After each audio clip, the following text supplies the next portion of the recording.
নির্মল আকাশ, মৃদু মৃদু বহিতেছে মলয় বাতাস।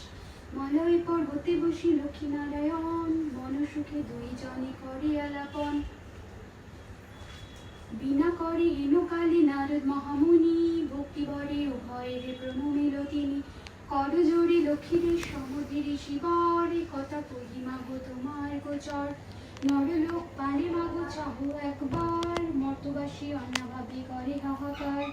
বলে মাগো কৃপা করি কৃপাপের ফলে, মর্তবাসী নরনারী দুঃখে সদা জলে। শুনি লক্ষ্মী নারদের বলেন তখন, ধরাবাসী দুঃখ পাই পাপের কারণ। লক্ষ্মীরূপা নারী সৃজি পাঠানো মতেতে, আমারে বলেছে তারা করিয়া মোহিতে। লজ্জাদি গুঞ্জত রমণীর আছে, ক্ষণিক সুরের লাগি বর্জন করেছে। স্বামীরে না মানে তারা না শোনে বচন, ইচ্ছা মতো